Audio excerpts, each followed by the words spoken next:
उस बच्चे को लेकर के देवलोक में चली आई। जितने भी देवताओं के लोक थे मैया ने सब लोकों में उस बच्चे को घुमाया।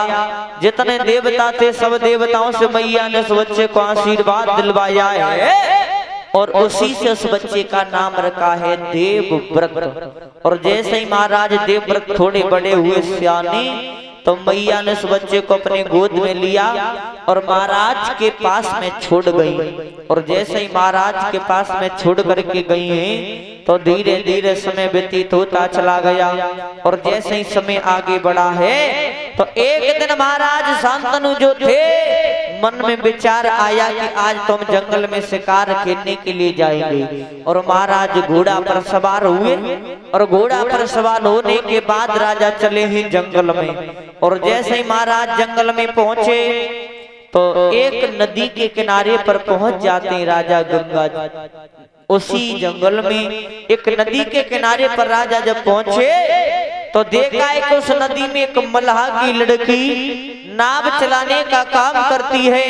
और लड़की की सुंदरताई को महाराज ने देखा तो लड़की के पास में पहुंच गई। राजा जवाब दिया तुम्हारा नाम क्या है और तुम यहाँ क्या करती हो?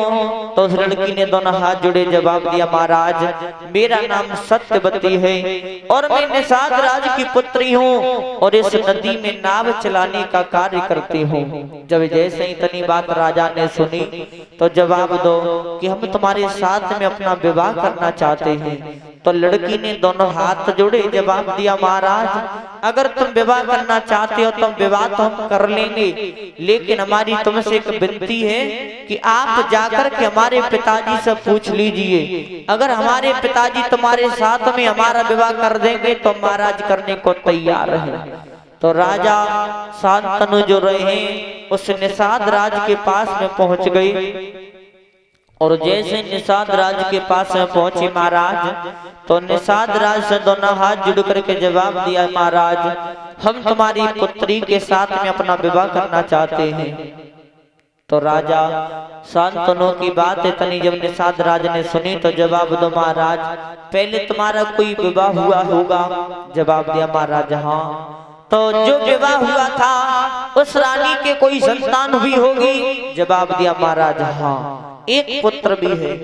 तो उसी समय निषाद राज ने कह दिया महाराज चले जाओ हम तुम्हारे साथ में अपनी पुत्री का विवाह नहीं कर सकते। क्यों? क्योंकि आगे चल कर के राज गद्दी की मालिक जो तुम्हारी प्यारी वाली रानी का पुत्र है वही बनेगा, इसलिए महाराज तुम चले जाओ हम अपनी पुत्री का विवाह नहीं करेंगे। तो महाराज लौट करके चले आए। और जैसे ही महाराज लौट करके महलों में आए तो भक्तों आज राजा की बहुत बुरी हालत हो गई। क्यों? क्योंकि महाराज आज भोजन खाएं तो भोजन में सत्यवती दिखाई दे, पानी पिए तो जल के लोटा में सत्यवती दिखाई दे, और महाराज जब सामने लेट जाए तो सामने दीवार पे सत्यवती दिखाई दे। महाराज की बहुत बुरी हालत हो गई और राजा मन में सोच रहे हैं बहुत दुखी है राजा कि मन में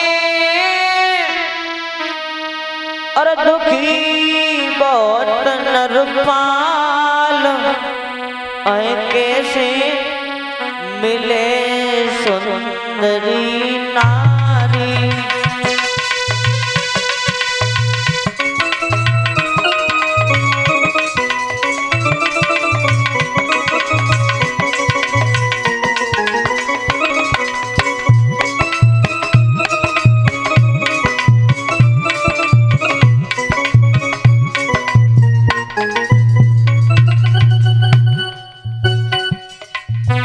सोच रहे हैं राजा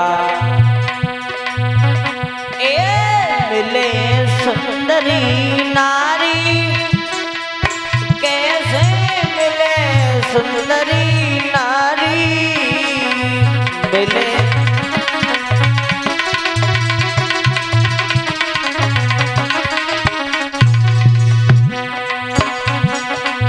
दिल में सोच रहे नरपाल कैसे मिले सुंदरी नारी।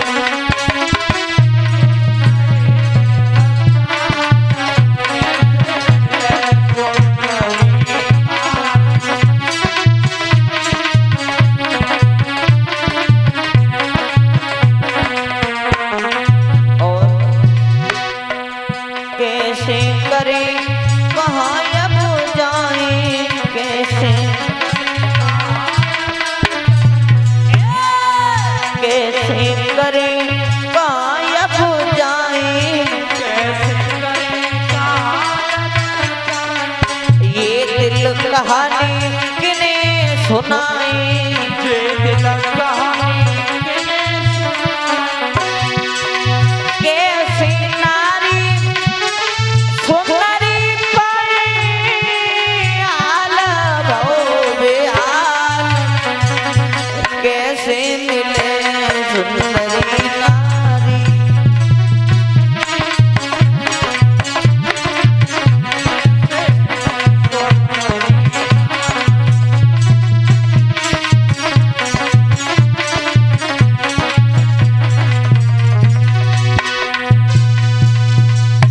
राजा मन में विचार करते हैं क्या करें, बहुत ही दुखी है राजा, बहुत बुरी हालत हो गई महाराज की आज।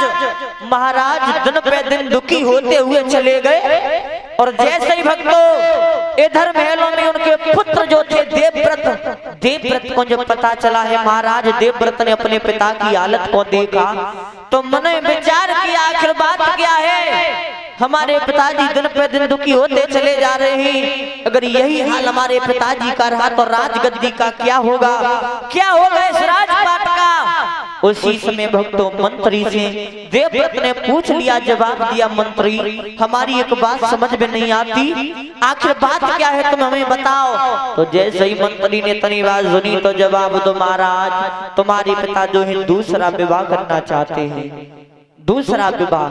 तो जब इतनी बात सुनी मंत्री ने कहा कि महाराज उस विवाह में आप बीच में बाधा डल पड़ रहे हो, इसी वजह से महाराज अपना दूसरा विवाह नहीं कर सकते। जब इतनी बात सुनी देवव्रत ने तो महाराज देवव्रत ने इतनी बात सुनने के बाद में उसी निषाद राज के पास में पहुंच गए देवव्रत और दोनों हाथ जोड़े जवाब दिया, महाराज हमारी आपसे विनती है कि आप अपनी पुत्री का विवाह हमारे पिताजी के साथ में कर दीजिए। क्यों? क्योंकि महाराज आपने ये कहा था कि राजगद्दी की मालिक तुम्हारी पहली बानी रानी की संतान बनेगी, तो महाराज हम आपसे वायदा कर रहे हैं कि हम राजगद्दी के मालिक नहीं बनेंगे। तो निषाद राज ने फिर से एक बात कही कि महाराज इस विवाह तो हम अब भी नहीं कर सकते। क्यों? क्योंकि अगर तुम राजगद्दी के मालिक नहीं बनोगे तो शादी तो तुम्हारी भी होगी और जब तुम्हारी शादी होगी महाराज तो तुम्हारी रानी के जो संतान होगी वो अवश्य राजगद्दी के मालिक बनेगी। तो जैसे ही तनी बात महाराज देवव्रत ने सुनी भक्त उसी समय देवव्रत ने उसी सभा में एक भीषण प्रण किया, जवाब दिया मैं वचन दे रहा हूं कि आज से कभी पूरे जीवन में नारी का साथ नहीं निभाऊंगा। जब इतनी बात महाराज ने कही और ये प्रण देवव्रत ने किया उसी से उसका नाम रखा गया भीष्म। बोलिए वृंदावन बिहारी लाल की। आज भक्तों निषाद राज ने अपनी पुत्री सत्यवती का विवाह महाराज शांतनु के साथ में कर दिया और जैसे ही विवाह हुआ तो धीरे धीरे समय बीतने के बाद महाराज की दूसरी शादी जो हुई सत्यवती के साथ, तो सत्यवती के उदर से दो पुत्र पैदा हुए, चित्रांगद और विचित्रवीर। और जैसे ही दो पुत्र पैदा हुए तो चित्रांगद को वन में गंधर्वों ने घेर करके मार दिया, बचे विचित्रवीर। दो शादियां हुई अंबिका और अंबालिका के साथ। तो जैसे ही भक्तों शादी हुई तो धीरे धीरे समय व्यतीत होता जा रहा है और इधर देवव्रत जो थे भीष्म वो रोजाना भीष्म अपनी सौतेली माँ को एकांत में ले जा करके सत्यवती को रोजाना रामायण का पाठ सुनाते थे। तो भक्तों जैसे ही उनका रोजाना का नियम था तो इधर मेलों में दो रानियां निवास करती थी अंबिका और अंबालिका, उनके मन में गलत भावना जागृत हुई है। विचार किया कि हमारे जो सौतेले भाई हैं हमारी सत्यवती माँ को एकांत में ले जाते हैं, पता नहीं उनके साथ क्या करते हैं। और महाराज को अपने पास में बुला लिया और महाराज को बुला करके एक बात कही, महाराज सुनो। अरे